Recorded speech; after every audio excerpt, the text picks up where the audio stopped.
Thanks for everyone for being here. I'm very glad to present some of my work to you. I hope it resonates with some of your research and training concerns. So as Bruno, the other Bruno, has suggested, I'm, well, actually I have some news. I'm a research director, so a professor of research would be the international denomination since the 1st of January, so I'm quite proud of being that. I work on science, technology, and innovation, specifically in a field called transition studies, socio-technical change over the long run, its governance, and it's relevant to dealing with societal challenges, environmental or social. And today I'll be talking about a big chunk of my research which has to do with the destabilisation of existing systems. So most of research focused on change, on transitions, remains focused on the emergence of new things, renewable energy, organic farming, low carbon mobility, and tends to forget about what happens with established, potentially undesirable systems, how these are maintained, how these may be phased out. So that's the main topic. And so I'll introduce some positioning, some theory, and then the case studies of the dismantling of tramways in Paris in the early 20th century. Voilà.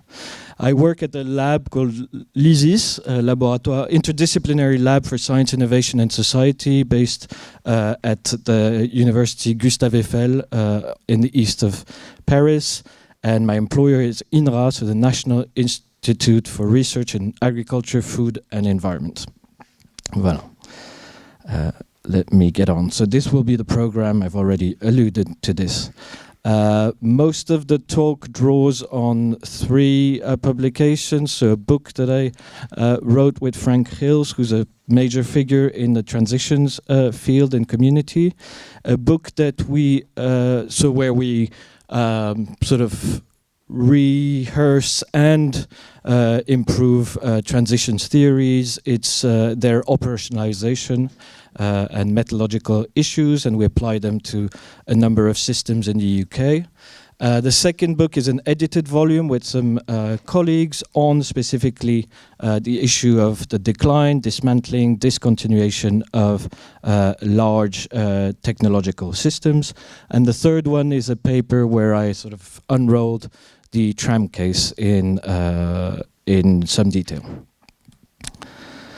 So what's a transition? It's a word that's pretty much everywhere in the public discourse, in research, attached to various kinds of motives, interests, intentions, as well as a lot of significant lack of clarity as to what specifically that object is. I'm going to leave it to that for now, but I mean, it's been applied.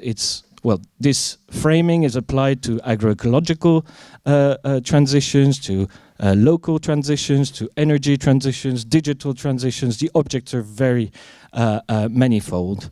And so we can ask what transitions, what system or what entity may be transitioning, and whose transition, for whom, by whom. And so this picture sort of symbolizes this pretty clearly. The French Ministry of Environment has been relabeled Ministry for Transition, Ecological and Solidary Transition. And on the margins of the climate marches, I think this was maybe 5 years ago, someone wrote over ecological and solidary, changed that with a T, so it's the Ministry of Solitary Transition. So just to illustrate the point that, you know, who and for whom these changes are meant for is an important issue. Transitions is also an important problem for social sciences, and it chimes with some of the fundamental grand problems that of the social sciences. So here I will try to position transitions and transformation as an object of research first, so a phenomenon with very particular attributes with fields that are dedicated to their study, whether it's transition studies, the modeling of economic change, theories of political and institutional change, historical sociology, the history of technology, but also socio-ecological, the study of socio-ecological dynamics. The research on transition seeks primarily to understand and explain change, so system change at a fundamental level, but also explain the lack of change. Voilà. So, yeah. Secondly, transitions are an object of politics and governance. They're not just a process out there, they are discourses, motives, claims become attached to transitions as projections into the future. There's a problem of instrumentation. What kind of instruments, governance, tools, experimentation might be relevant and effective to support transitions? And related to that is how might we evaluate these governance and interventions? And of course, we can, as researchers, decide to stand on one or the other end of supporting change, an action kind of research, or analyzing, deconstructing transitional change, so on a more critical perspective. And often, scientists, researchers will position themselves and navigate this duality by looking at discourses, agency, and power in transitions. So I already mentioned that the phenomenon of transition sort of chimes with some of the key issues of social sciences, and I'm just going to name three sort of conundra or paradoxes or tensions in the social sciences and apply them to transitions and a phenomenon. So the question of stability versus change is a key, fundamental question in sociology, in history, and applied to transition, the question is really how do we explain the inertia of socio-technical systems, the fact that they do not change, versus explaining the transformation of socio-technical systems. And so we're always navigating this tension. And it is a processual issue. There might be times, there might be particular conditions that are more favorable to change versus stability.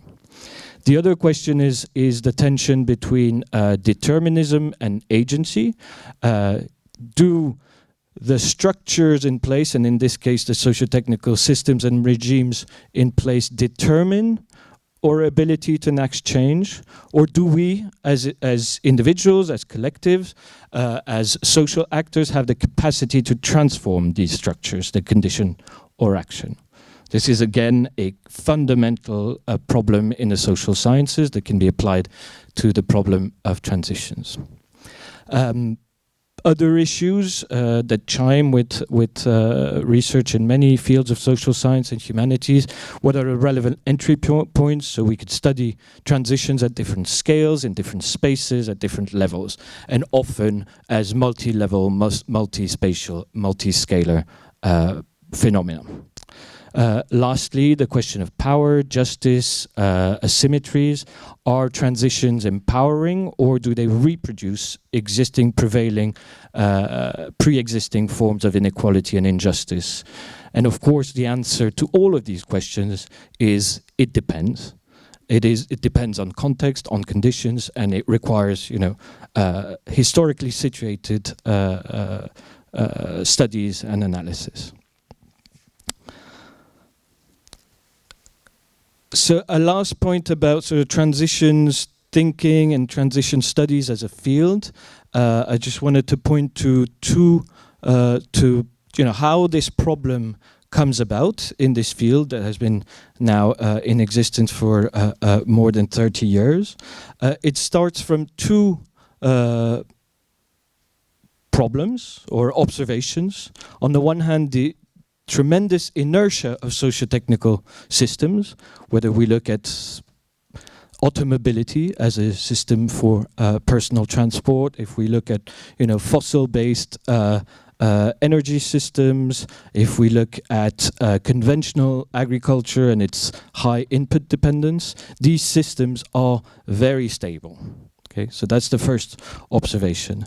The second observation is if we want to change these systems towards more desirable directions, less harmful, more environmentally or health-wise relevant systems, there are limits to what we do by what we can do by just optimizing the efficiency of these systems. So, for instance, if I go back to the automobility examples, there's been tremendous work in the 90s with reducing air pollution in urban situations by implementing imposing catalytic converters. So, end of pipe solution that's improved decreased the air pollution of automobility, but really did not do much in terms of curtailing dependence on car-based societies. So these two observations lead to the formulation of a problem, a big problem of transition around transitions, and a framing of transitions as fundamental transformations of production and consumption systems. And then the beginnings of this field looked at historical cases. How did transitions historically come about? And we continue to do that. But you know, some of us have also grown out of this habit. And by looking at historical cases, the main methodology in the late 90s, beginning of the 2000s, was to identify typical patterns and trajectories of change, as well as underlying processes and mechanisms of change. And one thing that the field is in complete agreement about is that any transition, historical or ongoing in the making, involves the combination of three processes. Something new, some new way of doing, thinking, seeing the world emerges, so processes of emergence. Processes of generalization or stabilization, so these new ways of doing, thinking, looking at the world may become normalized, may generalize in society, may diffuse in space and across societies. That's the second process. The third one is a process of destabilization. Existing things become challenged. That doesn't mean that they necessarily disappear, but they become challenged either to transform, either to maintain and reproduce themselves, or potentially to decline partially or fully. And this is mainly what I'll be talking about from this moment on. So destabilization of socio-technical systems as a research problem. So first, why is this important? I alluded to transition problems as being, political issues as well. So around established systems, there are motives, discourses, framings that are intending to get rid of or phase out existing systems. And there's countless examples in history, and perhaps there are more current examples than historical examples, but the long battle against lead in petroleum started in the 1920s. More recently, the struggles to reduce or phase out nuclear power, fossil fuels, remove pesticides from agriculture, defund the police. Perhaps a counterintuitive example is that of prohibition in the 20s and 30s. Remove the use of drugs and inebriating substances. So this question of phasing out and destabilization has always been out there, but currently it's coming into sharper focus around as an instrument to address environmental and societal challenges. So destabilization, decline, discontinuation, reduction, phase out, whatnot, call it as you may wish and look at it the way you may prefer, can be applied to different kinds of systems as well, at different levels of analysis. So socio-technical system, very large, very inert systems such as coal, conventional farming, flying, whaling, the ice trade, slavery, I mean, massive stuff. And I've alluded to that already. It could be applied to specific actors, you know, removing or reducing the asymmetric power that the coal industry or the fossil fuel lobbies may have, or farmer unions, or airline lobbies, or whatnot, or particular political actors. One may look at the reduction, removal, phase out, decline of specific things, specific artifacts, specific substances, whether it's DDT, a very powerful pesticide, plastic bags, tobacco, the internal combustion engine, etc. One may look at institutions, so the process that sociologists and historical sociologists look at and frame as deinstitutionalization. So the removal, abandonment, or dismantling of specific sets of rules. One may look at knowledge regimes becoming, forms of knowledge becoming irrelevant or becoming systematically disqualified and dismantled. Think of indigenous knowledge, for instance, over the last, 400 years? One may look at specific events, crises, for instance, as particular shocks in a shorter-term temporality that leads societies or specific groups to question the viability, the relevance, and the stability of systems as they currently are. And we've all lived through one such crisis 5 years ago, a very major one with COVID. But I mean, you could look at the farmer crisis out there for the last 3 months and look at these dynamics and look at what the motives are, what the claims are, and they all have to do with what kind of society what kind of elements do we want to maintain, and what kind of elements do we want to get rid of. The farmers out there, they do no longer want to be subjugated by the rules, the French farmers and many of the European farmers no longer want to be subjugated to the rules of international trade, which they find unfair, for instance. While others are, and they don't want to have to deal with what they see as ill-fitted slaughtering practices in the case of epidemics, for instance. These are ways, very punctual moments in which existing ways of doing are being challenged. And of course, states fail, empires fail, ideologies fail and decline. We know this from history. So removing things is also, so I've already alluded to the question of scale, but might look very different in relation to the level of analysis you choose. So specifically, so I mentioned DDT. So DDT is a very powerful pesticide that was banned in most countries of the world since the 70s, from the 70s.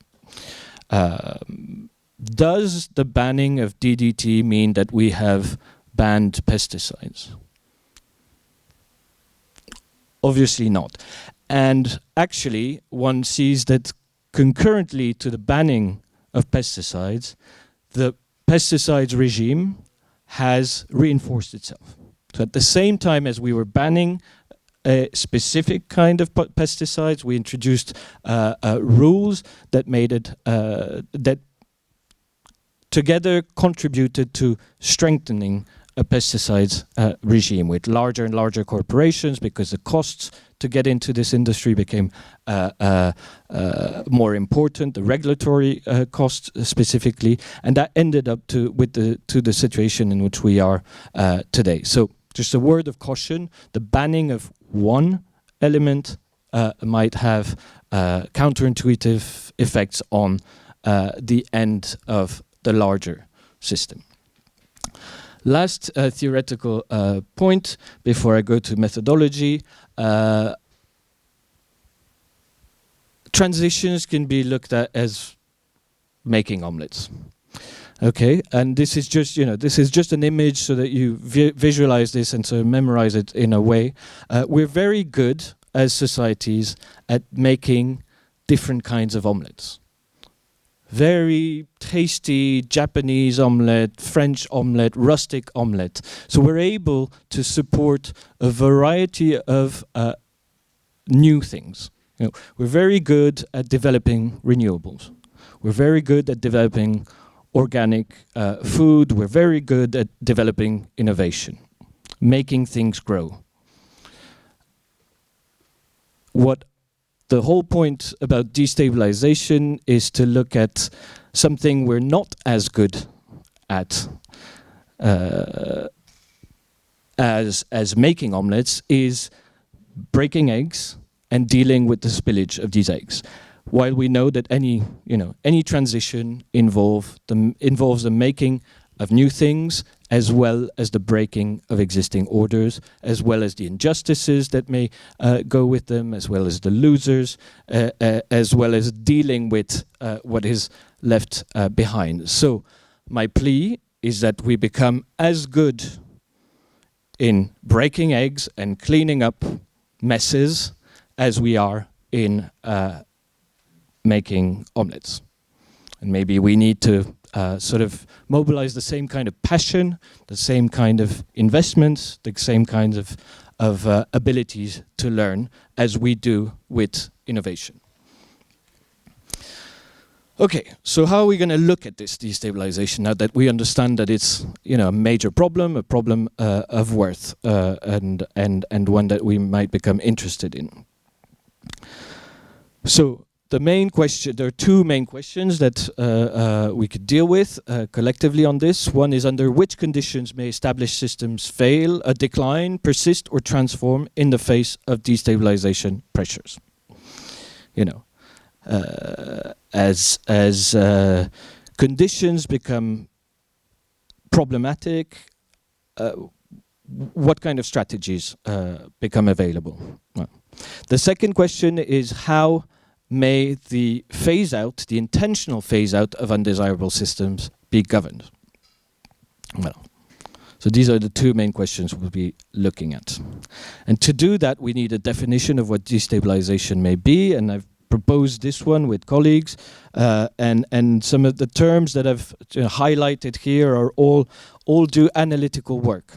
So we define so the ingredients, if you want, of destabilization processes. So we define destabilization as a longitudinal process by which otherwise stable socio-technical regimes.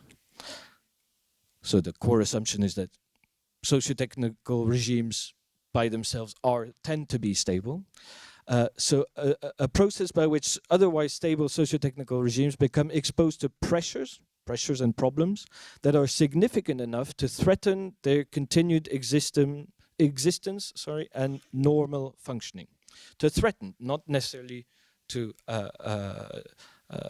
jeopardize it entirely. And these processes trigger strategic responses from actors within these systems, within these regimes that may have a tendency to defend these systems for either system preservation, to maintain and to ensure the continuity of things as they are, systems as they are, or transformation. And we might want to look at the conditions that may determine one over the other. So if I sum this up, destabilization is changes in pressure fronts, changes, varieties of responses, and changing responses as well, and changing commitments to the notion that one should preserve regimes as they are or transform them. And we can look at this along 3 dimensions. I'll get to that in a second. Techno-economic dimensions, so material things, economic flows, infrastructure. Institutional dimensions, so rules of different kinds, norms, values, and formal rules. Relational dimensions, so actors, actor configurations, networks, relations in society. And I also here wanted to just specify that destabilization is not exactly the same thing as phase out, and is not exactly the same thing as decline, but that's a detail. So then how do we, if we admit this kind of definition, how would we study destabilization? I propose an analysis, and we've done this in many cases with many colleagues, in 4 main steps related to these dimensions. So the first one is to characterize the stability, this inherent stability of socio-technical regimes, then to look at the pressures, then to look at the responses, and then to look at the commitments. And from these, we can understand and explain the specific patterns of change that we observe. So how do we characterize the system stability? So we understand, we look at socio-technical regimes. So what is a stable socio-technical system or thing? If I put a car in a warehouse, to a socio-technical analyst, it's not a car. If I pile 5 cars over each other on a warehouse, it's not more of a car. If I put this on a tree and make it an art installation, it's no more of a car. In order for a car to be a car inscribed in the socio-technical system of car-based mobility or automobility, the car needs material things. It requires roads. It needs economic flows. It requires rules that allow us to zoom past each other without being frightened or having too frequent accidents. It requires user practices and learning habits, domestication of this thing that is a car. It requires maybe a combination with other modes of transport, the train up there, and I think there's a bus somewhere in this picture. Voilà. So a socio-technical entity is then defined as a configuration that works, a configuration of material, institutional, and relational things, heterogeneous things that are brought together and somehow generate stability and a common understanding of normal functioning, whatever normal may be. And so this figure just illustrates again that such a system derives its stability from the linkages, the interlinkages between various entities and these entities in these different dimensions. Okay. Now to the pressures. So what kind of destabilization pressures may we encounter?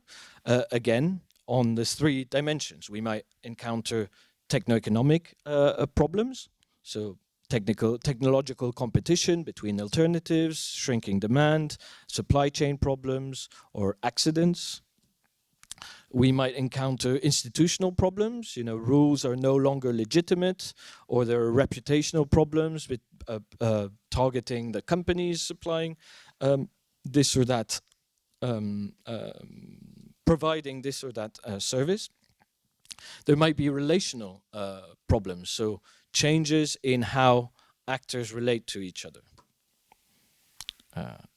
as well as some actors disbanding from tacit pre-existing alliances.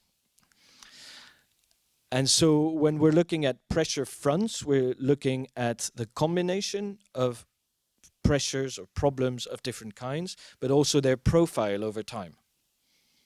There could be more intense avalanche type of change in the case of crisis, where multiple problems will become aligned, for instance. So we could look at different kinds of pressure and problem fronts and characterize these pressure fronts accordingly. Strategic responses, again, maybe on different dimensions. A shorthand is to look at what we call incumbent actors, so particularly powerful, resourceful, and central actors in a particular field or a system or regime. And typically, incumbent actors will have a lot to lose from failures of a system or for the decline or phase out of a system. So their initial knee-jerk reaction will be to defend it, initially at all cost, and then eventually it may become too costly. So we have different kinds of responses that may, move from denial of problems to resistance of these problems, to diversification, to sort of hedge bets, to a complete alternative path creation. Think about cigarette makers in the 50s when confronted to, legitimacy problem about smoke becoming a public problem, a public health problem in which they were seen as guilty of poisoning publics and users. Initially, they denied, and they resisted, and they funded all sorts of alternative kinds of science, but then also diversified in other businesses, and they remain alive. Many of these businesses today.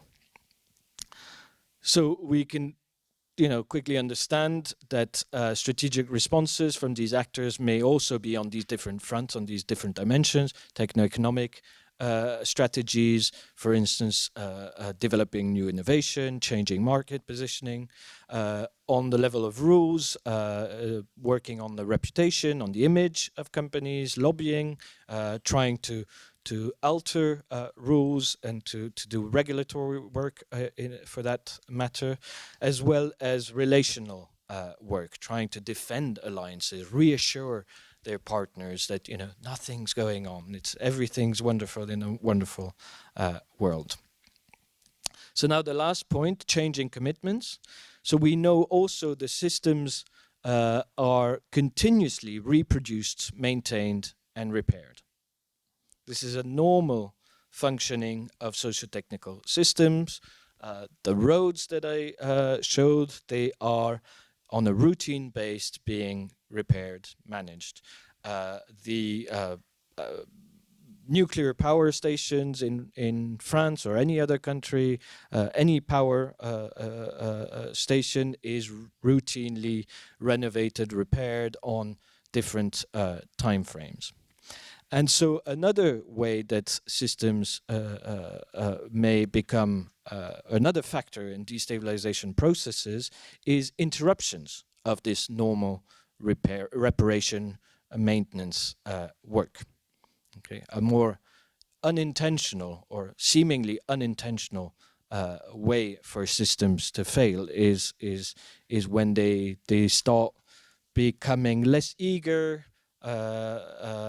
less funded in repairing and maintaining themselves, which leads to degraded performance, degraded service, degraded overall functioning, and no longer normal functioning in one way or another. And again, this can be looked at in the different dimensions, techno-economic, institutional, and relation. I think you get the picture. Now we're going to try to apply this to the case of the tramways to see how this works. Are there any questions before I do that?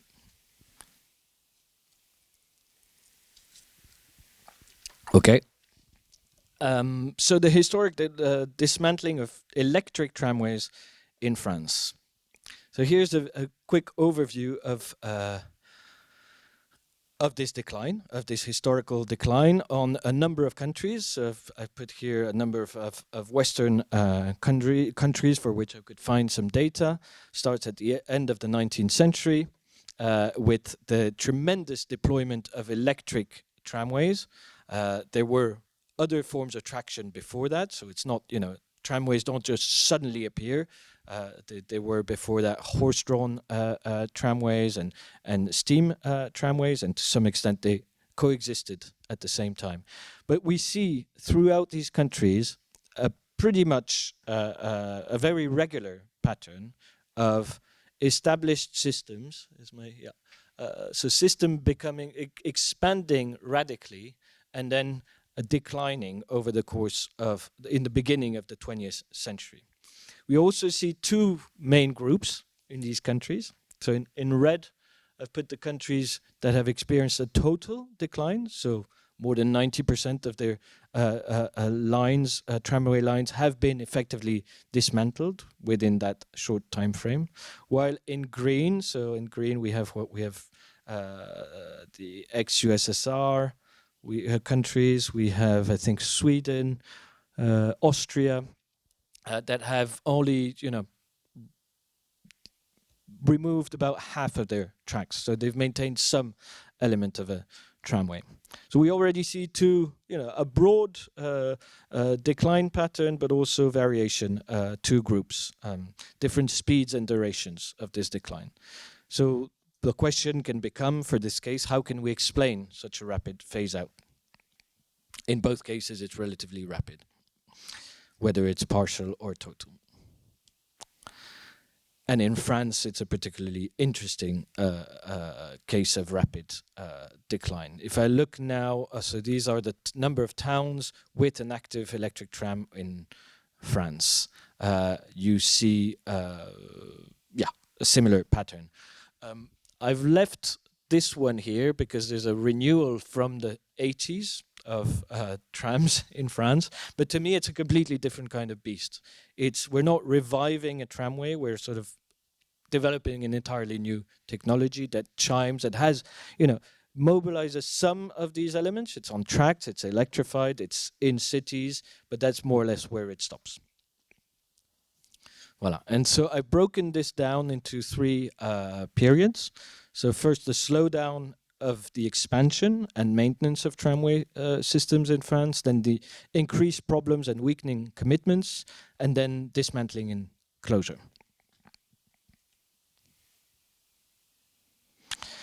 This is tramways, and I'm focusing primarily on Paris and its metropolitan region. So this is a map of Paris and the close suburbs, specifically the tramway systems at its peak in 1921. So you see a very dense network with interconnections. They don't all cross the city. They mostly are, the terminals are in Les Halles or in more or less around Nation-Vincennes. So they don't crisscross the city, but it's a very dense network that allows most urban mobility to be satisfied. Voilà. So if I now go to the first period, so on the techno-economic level of pressures, we see a period. The preceding period was one of rapid diffusion of these tramway networks. So the market became saturated, meaning that the developers of new tramway networks had declining markets. They started having financial viability problems, whether the operators or the developers. The ridership was expanding, so it became increasingly popular, but the maintenance didn't follow. So we had a system that started to already be a little bit saturated. The rolling stock was not always renewed at the rate that it should have been. We also had a heterogeneous network with very different technical standards. All sorts of carriages, not a harmonized, standardized carriage or even engines. So you had all sorts of trams crisscrossing the city.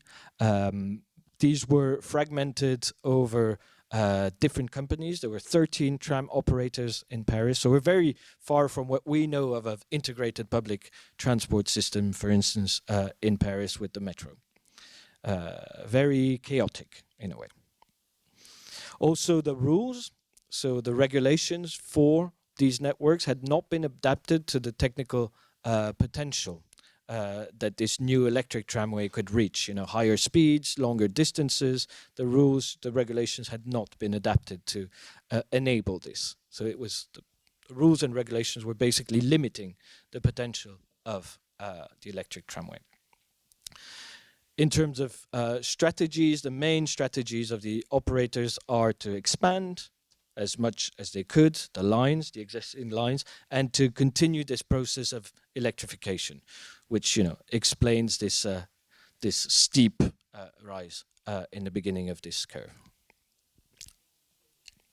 In terms of institutional strategy, there was an attempt to sort of restructure the system to deal with some of the problems of too many operators, non-standardized systems, but this was interrupted by World War I. There was a big plan that never went ahead because of the war. If I look at the commitments on this period, we see, as I mentioned, declining investments, very clear here. You know, investments in new carriages peak in 1900, and from then on it basically goes downward, while one should have continuously maintained and invested in to maintain the same level of service. In terms of institutional commitments, there is a clear commitment to electric traction. That is the future, and that is what electric trams, what trams will be in France.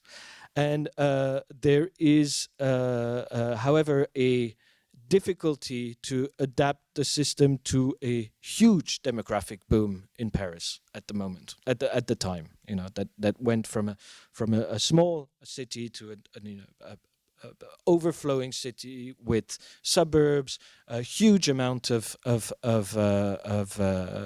migrants, mostly from French regions, but also from Italy, to supply this booming industrial city. And they needed transport. They needed to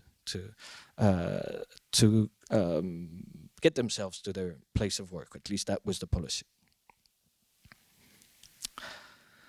So now if I go to the next period, so we have from 21 to 29, we have a number of pressures. We have, start the development of motor buses. We have that required, in a way, the tram to be phased out, as well as enabled this development. We have legitimacy problems because the cohabitation of trams and cars generated congestion and confusion, and the tram was blamed for that. We also have a downgrading of tram from to exclusively a working class public transport device system, which is not a bad thing in itself, but created difficulties in terms of there wasn't a ruling or a ruling class there to really defend the tram, in a way, as it wasn't using it.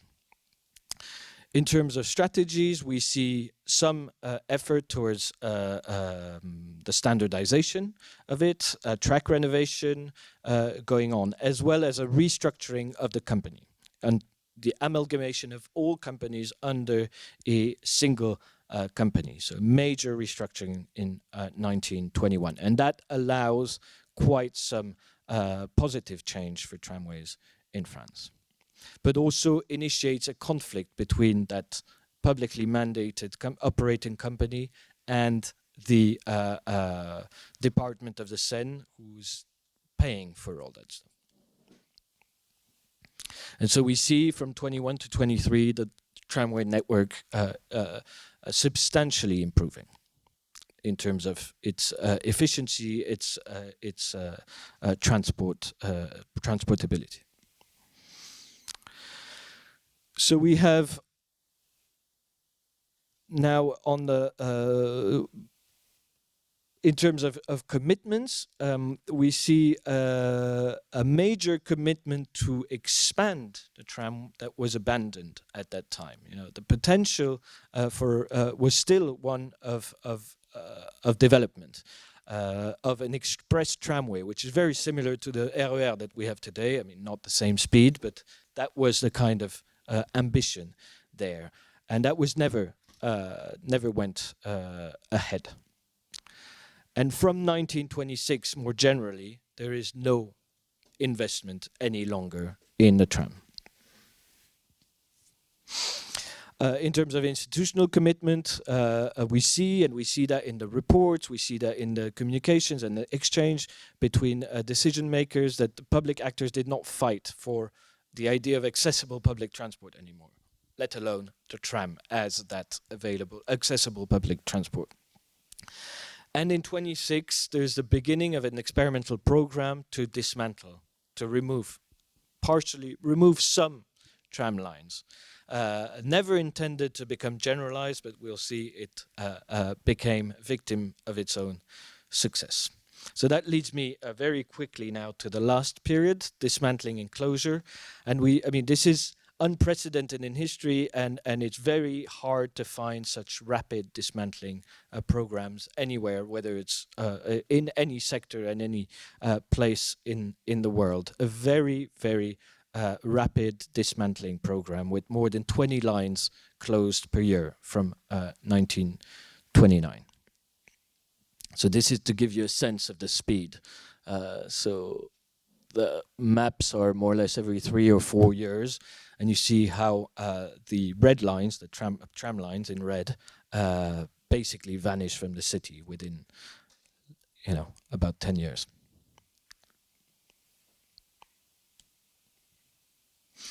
So how then do we, with this story, with this overview, explain the rapid decline and phase out of trams?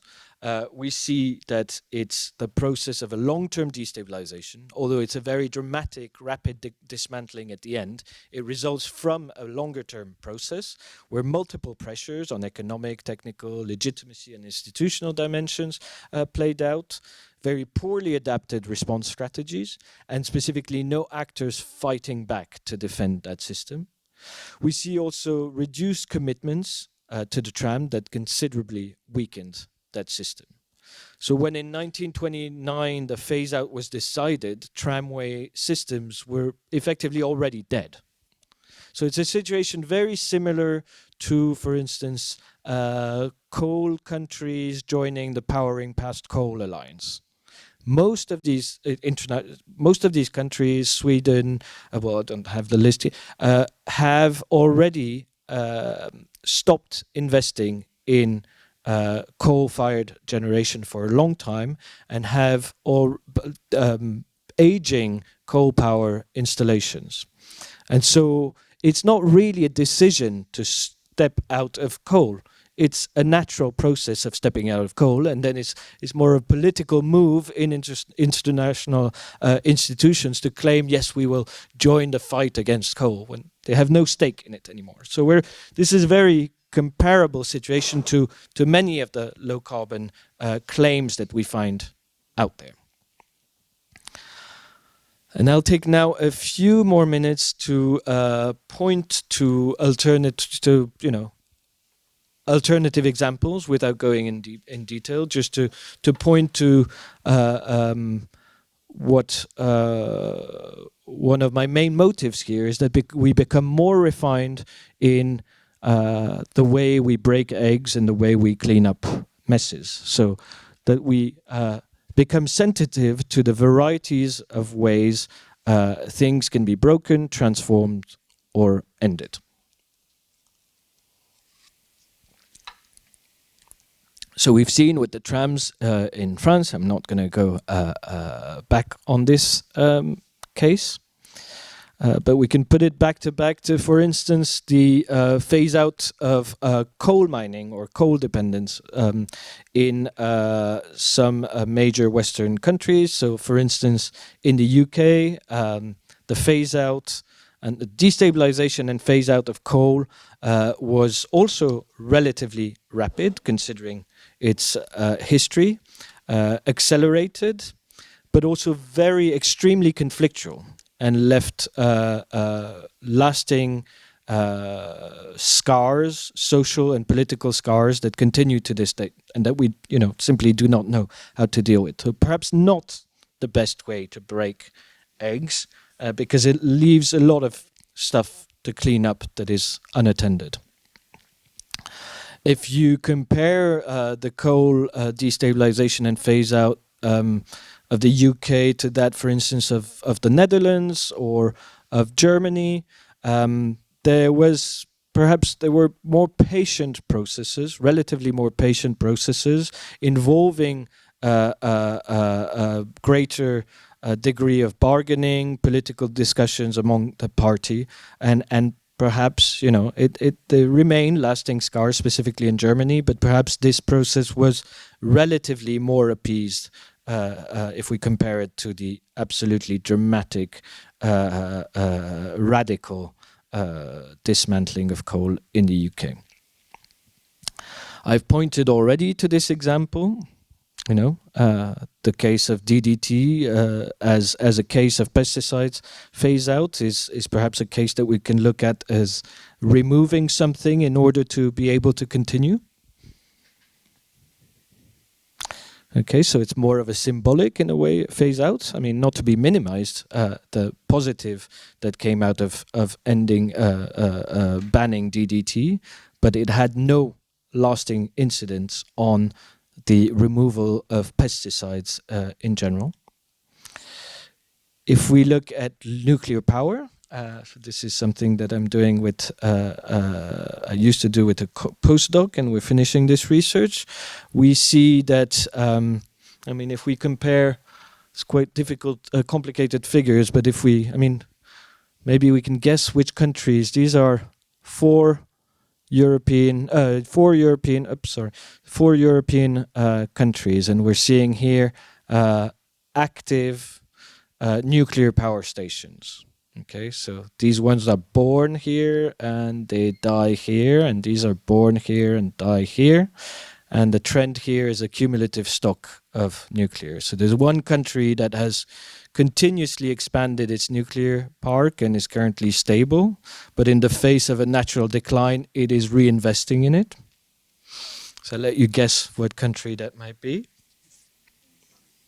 Here we are. We have here a country that has significantly expanded its nuclear park, but eventually let its power stations naturally decline and intentionally phased out from 2011. Here we are. And then smaller countries here with smaller nuclear park, a francophone country and a German-speaking country here. One with still remaining nuclear power stations that they continue to extend the life of, although they're engaged in a phase-out process, and one that built a power plant, never put it online, and just decided to shut it. Austria. Here we are. Well done. So that's Austria, and above that we have Belgium. So Austria is, perhaps we can qualify this as a nip in the bud. The bud was growing, the nuclear was expanding, they were committed to a nuclear program, and for multiple reasons that I don't have the time to spell out here, decided to step out. Basically a socio-political movement, and that makes Austria one of the leading, if not the only country that is able institutionally, parliamentarily, to decide to leave technologies out. Because the nuclear story, this success in a way of anti-nuclear activism in Austria, has then been used as a motif when deciding to not engage in GM agriculture, for instance, in Austria. Rehearsing of the same argument. We are this nation that is able to say no to technologies that are harmful, collectively, as a societal choice, as a political endeavor that we do together. So that's quite a striking. But to me, this is not a destabilization because it didn't have the time to become an established system, while the other patterns are. This is an interesting one, the case of meat and specifically beef in France. On the left here is my butcher, Olivier Granier, a very good, decent butcher. Whatever. And we see in France that in spite, I mean, it's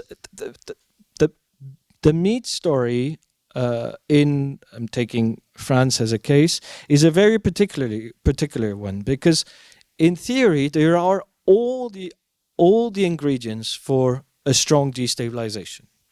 Economic problems, sanitary problems, ethical problems, everything is aligned for a strong destabilization. So why are these systems not declining? Why are they being maintained?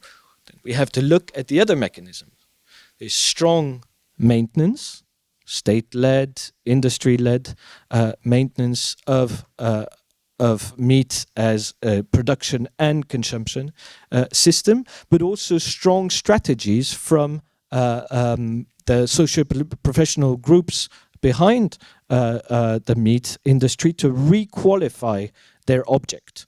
Their object, meat, is become qualified as a cruel object, and they are somehow in France managing to re-qualify, to defend that pressure and to re-qualify it as a cultural object, as a choice object, etc. I mean, it's quite telling that their last promotional campaign, that's now a bit old, 3 years old, faced with vegetarianism, the beef lobby in France advertised its national campaign, which reads, "Naturally flexitarian."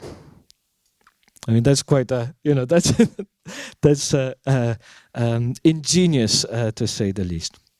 Another Austrian case, I won't have the time to go into that, but no, I won't have time to get into that. I have to conclude. Sorry. Well, okay, so there's, okay, it's very rare to find cases in which a major crisis has led to a major transformation of a system. Usually, when crisis hits, we put the problems under the carpet. We wait a minute, we wait a year, we wait 2 years, we let the storm pass, crisis management, and then get back to more or less business as usual, sometimes with minor changes, regulations, norms and controls to reassure the public that no, we will never again experience a Chernobyl or a Fukushima because, the safety protocols have improved so much. So rarely does a crisis lead to a significant transformation. But in in the 80s in Austria, there was a major wine scandal. Sorry, I have to share this again. Here we are. A major wine scandal called the diethyl glycol scandal, in which basically a very small minority of winemakers in a particular region next to Vienna basically poisoned customers, and some of them nearly died. The diethylene glycol is the same chemical as used in antifreeze in cars. Okay, it's a very powerful chemical, and it's one that's heavily toxic and can kill. There are no reported deaths due to this, but we suspect that these may have not been reported. Regardless, for a number of reasons which I don't have the time to get into, this became very quickly a major national and then international scandal of such proportion that Austria decided to put a moratorium on wine production for 2 years and then to completely restructure its wine. And the reason why today we see a very clear offer of Austrian wine with very clear varietals, a very high quality standard, is because there was this complete transformation enacted in '86. At that time, it was the most drastic wine laws in the world that became the model for the European wine laws, and the emphasis was on quality, identity, and export, and this strategy has worked. I mean, today, for such a small country with such a small volume of wine to be known around the world is quite something. So out of a bad situation, a wonderful situation has been created, as far as, consumers of wine who are no longer poisoned and actually are delighted, and producers of wine that are actually able to make a living from the land. And now I will conclude with I'm a bit late, I apologize for this, just to rehearse a couple of points that I've already made. So I'm suggesting that we look at destabilization as the combination of changing pressures, changing responses, and changing commitments. That's an analytical strategy to make sense of this problem. We can be interested in the speed of change. We have cases with very rapid and total decline. In the case of tram, rapid total decline preceded by long-term destabilization. Voilà. Phase-out policies require very favorable conditions, and that we've seen from the tram case. We've seen also, and I've sort of drawn a parallel between trams and coal, that often dismantling or phase-out programs are more symbolic than substantial. They come to, a natural phase-out has already happened when we announce publicly a phase-out. There was also, in the tram case, a particular relationship between the destabilization and decline of the trams and innovation around mobility. So in a way, destabilization opened up opportunities for alternatives, but the alternatives also required the phase-out of the existing system to blossom. And more general conclusions, so any transition involves the making of new things and the breaking of existing things, whether they're completely broken or partially broken or repaired. It involves the making and breaking of things. Destabilization has become a research of object, and we have tools to appreciate that and analyze that. And my plea is to pluralize the way we look at it, pluralize the patterns that we observe, pluralize the cases and the sectors in which we look at it. Phase-out has become a governance object with dedicated kinds of interventions and associated kinds of knowledge. And we can think, in order to explore this variety of destabilization pathways, we can think in terms of topologies, but that will be for another time. Thank you very much for your patience.